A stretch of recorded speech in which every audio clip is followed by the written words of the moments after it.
So this movie is a really, I would say it's a slice of life kind of movie. Like we really, it's as close to home, as close to reality as you can really get. And that's sort of indicated right from the start.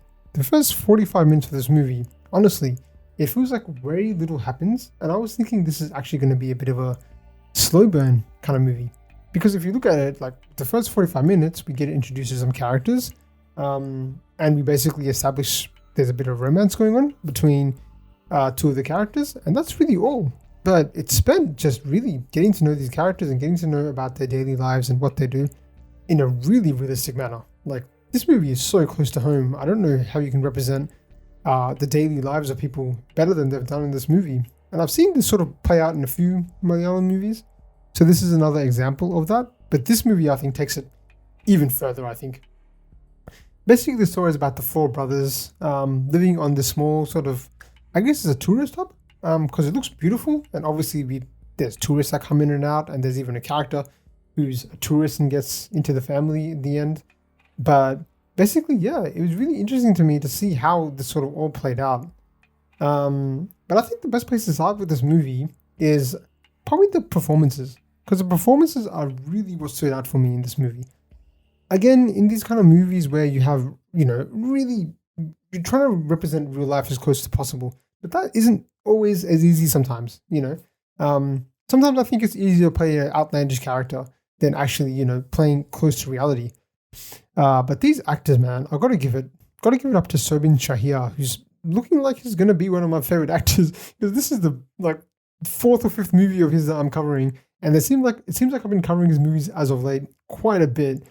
And yeah, this guy really brought it in this movie. I thought his journey was maybe one of the most complex in the whole movie, and I thought he wasn't given that much screen time for how much he had to do, to be honest. It's essentially like they take his character and they start off at a place where he's kind of in the middle and they take him right down to the bottom. He gets completely lost in everything that's happening in his life, in the point where he wants to kill himself, and he almost does, if it's not from an act of complete, sacrifice from his best friend. And they rebuild him all the way up. And they're able to do that in such a short amount of time, with such little screen time. It is so impressive to me that they did this. Props to one, Soubin, the actor, to sort of put together all these different emotions and sort of express it all on screen in such limited time. And also the writing of this movie is fantastic to deliver all of that so succinctly and so well. It's really one of the most impressive parts of this movie. And Soubin's performance, again, is one I'm going to remember, because this might be my favorite performance of his, alongside his performance in Sudani from Nigeria. Obviously, there's themes here about family and grief and loss, and I think he represents a lot of what is going on in this movie. He basically is, I think, the leader of the family, kind of sort of setting the tone, trying to keep things in balance, but he's also, a brother, and you can see the difficulties that the brothers have between themselves. So he did a fantastic job. Some of the scenes that he had, I mean, wow, I was so impressed. The scenes when he is just, he's dealing with this grief and this loss that he hasn't come to terms with. And the scene I think that really got me was when he just broke down. It's an exceptional performance. Like, he's just sitting there waiting. And the way it's also shot is so well done, because, they switch between him and the other character, Bobby. They sort of keep going back and forth between the two. And you see, like, Bobby's performance is good as well. He sort of has a TR, but geez, Soubin as Saji is just letting it all out. It was a really impressive moment for me. It was almost, one of the climaxes for his sort of arc. I thought, not the climax of the movie. Obviously, the climax of the movie is later on, and I'll get onto that awesome climax. But his character was exceptional, and he's just showing me that he is such an actor with so much variety. He's sort of showing that he can do it all. So I'm really impressed by Soubin in this movie. Opposite Soubin, I think, who did just as impressive job as he did, is kind of a new face for me. Fahadh Faasil. Now, I think I had seen him in another movie somewhere, in a Tamil movie, I think in Vikram. But in this movie, this is my first real, viewing of him in a Malayalam movie where he's got more screen time. So he was so dynamic in this movie. Like, he is kind of a character.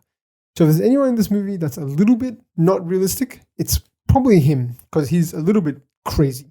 And there's all kinds of stuff that they deal with, um, obviously mental health and stuff like that. This movie is, pushes mental health quite a bit, in particular, sort of men's mental health and how they deal with basically grief and how they deal with being the man of the house. A lot of these sort of themes come about. But Fahid Faasil, he was the thing I love about his character is that even from the very start, this he's like a kettle of water that's just simmering the whole time.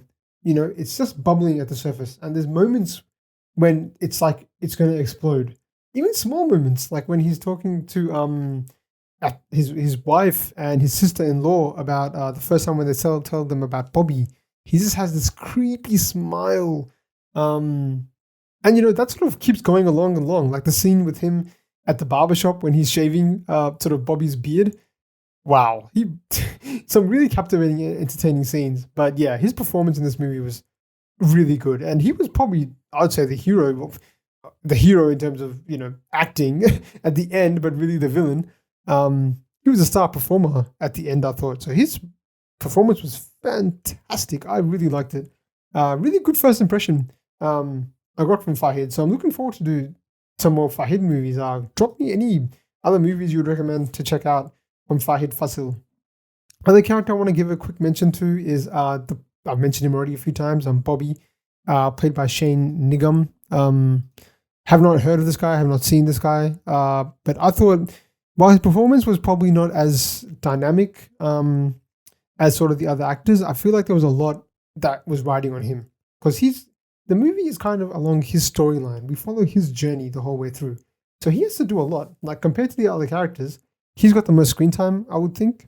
But he performs really well. He has some really good lines, some really good delivery, I thought. That's probably the highlight of his performance, I thought. Like he can really deliver some really good dialogue when he did that. And obviously the relationship, his chemistry with the actress here, debut from this actress, Anna Rose. Anna Ben. Fantastic. I thought she was also really good. Didn't know what to expect coming in, obviously. I've not seen her before. Same way I had not seen some of the other actors here and actresses. But yeah, the chemistry was really good.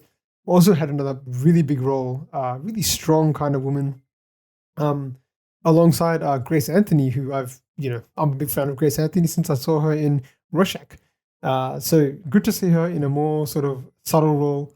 And of course, the last mention I have to give to Srinath Basi, who are also, again, I'm seeing again after seeing him in Bhishma Parvam. But yeah, interesting role for him. No dialogue. So, he probably didn't have to remember any lines for this. But obviously, he's very good at expressing himself because it's a challenging role in itself, being a mute altogether.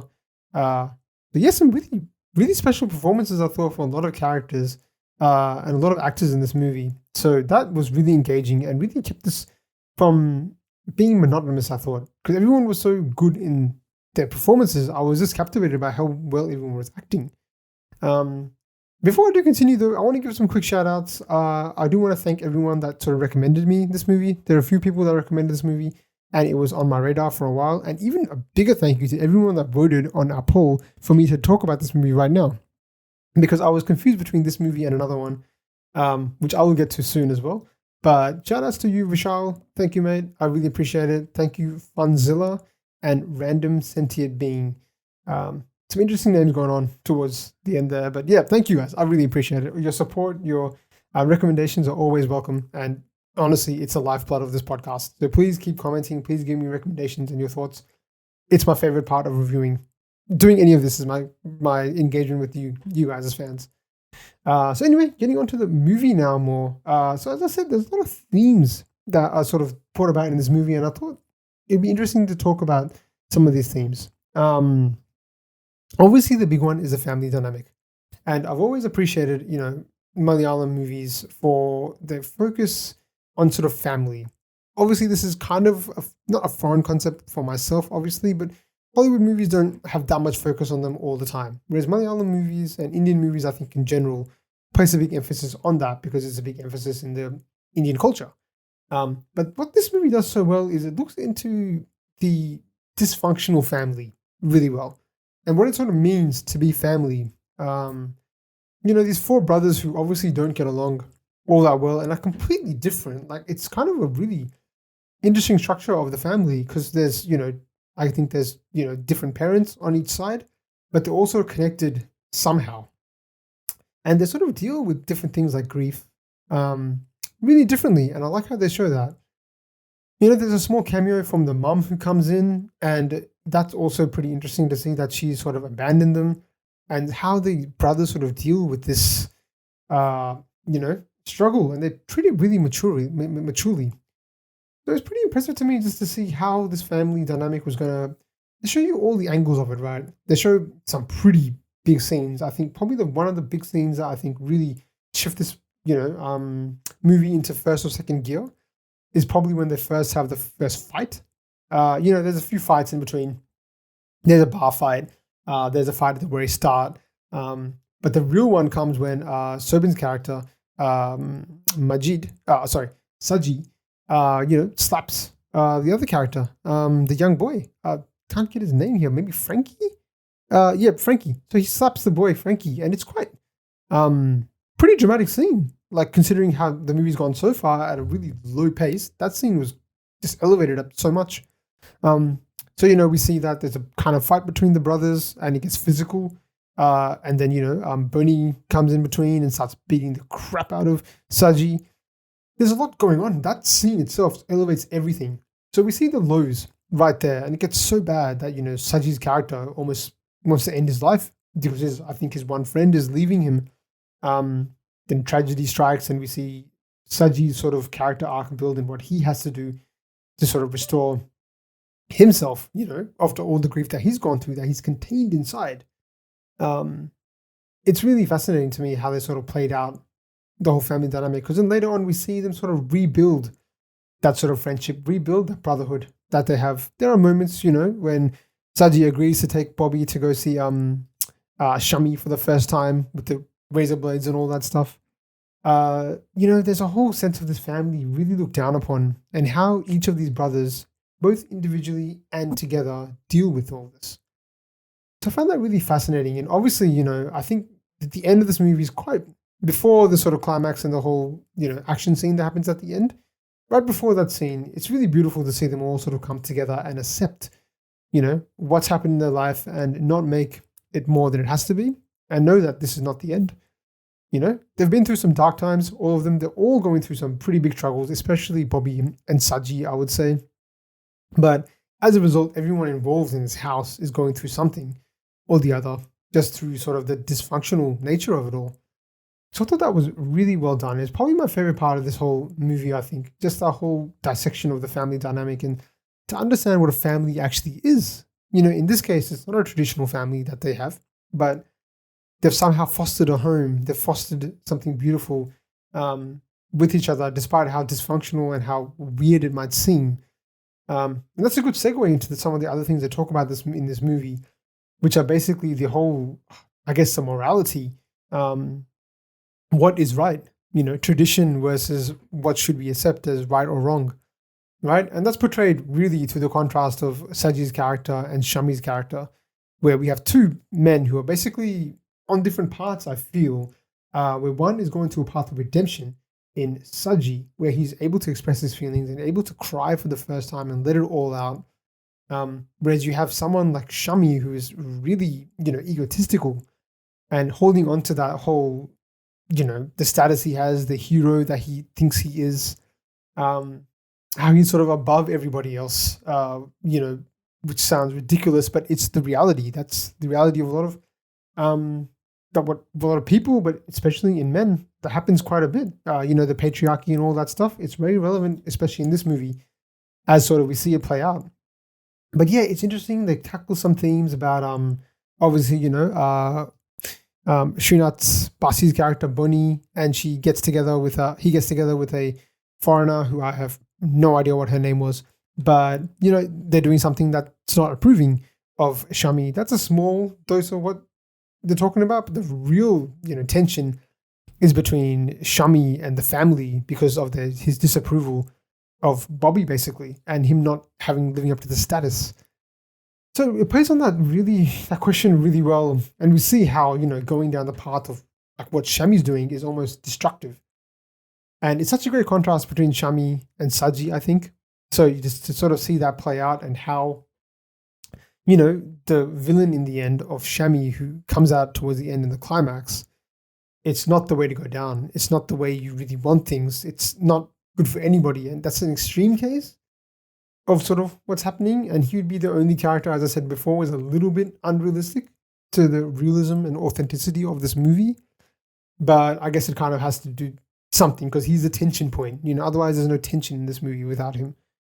So again, fantastic performance, fantastic exploration of this sort of theme that this movie did. Again, I talked a little bit about sort of mental health, and I think this movie is just an absolute gem for that movie because we go through what's happening with these people and the real struggle that the family is having is almost internal, especially with Saji, what he's going through. I think he really exemplifies that really well. We see in other circumstances too, like, Bobby was also going through a lot of issues of, accepting himself and accepting what's right. And then, getting the support that he does get from his girlfriend's name, Baby, he gets a lot of support from her. And that relationship is really nice to sort of see how you can get through a tough time to the support of someone you love. It's beautiful like that, it shows us two sides. It shows us the side that Saji is going through, talking to somebody, a doctor or somebody like that, which should be encouraged more and more in society. And you see the other side, the more, I guess, what we would all sort of, be familiar with, in some way, whether it's with a partner or with the love of a parent. It's all, they show us all facets of sort of mental health and how that can sort of help you and how complex it is to get through these challenges. I will talk a little bit about sort of this movie in general before I wrap up. I just thought it was completely entertaining, to be honest. It was so great. It had a lot of humor, which someone, even for myself as a foreigner, could just pick up on because it was all kind of the humor that you would expect in real life. There's nothing in this movie. I'm sure there are parts in this movie that I probably went over my head. There's some cultural references or some things that were going on like that. But overall, look, I found it to be very engaging, very funny. It wasn't like hilarious. I wasn't like, dying laughing, but it had moments of humor, which I thought were really well placed throughout the movie to ease tension at times, and to give us more insight into some of these characters. And I'll just mention a little bit about the climax scene. Fantastic. I just want to say that climax scene choreography, while this movie is not an action movie, the choreography in the final scene is fantastic. It's done so well. Like small, close quarters, a lot of action going, a lot of movement. We have Fahid playing an absolutely insane man at that point, and he's so unhinged that he's basically not able to he can take on anybody because he's got so much adrenaline that he's built up by doing all that he's doing. Plus, he's so menacing at the same time. So a lot to like in the final scene. Really done well because it's about 20 minutes and you're just watching it throughout. You want to see what's going to happen here. What's going to be the outcome? You kind of know in your head that they're going to save Bobby in the end and all that, but you just want to see it play out, and it's done really well. So overall, I really like this movie. I thought it was really enjoyable, and I can understand why it's sort of a classic in the Malayalam film industry, and why it's sort of so well received critically, and also it seems like the audience absolutely love it. I think it even won an award from what I was reading. So it's obviously a fan favorite and a critical darling, which leads me on to sort of my final rating for this movie. This movie's again sitting in that same dynamite 8, 9 out of 10 kind of range. I'm really rethinking of doing these ratings at all for Malayalam movies because they all seem to fit in the same category. They're all fantastic, especially the ones that we're doing on this channel as of late. So this is another gem. A big thank you to everybody that subscribed to our channel recently. And if you're enjoying our content, please make sure to hit that subscribe button. We are looking to do so much more content, and your support, it means so much to a small channel like us. We really appreciate it, and we really love engaging with our fans. But yeah, that'll do it for my review for this movie. Thank you so much for everyone that listened, and I'll catch you guys on the next one.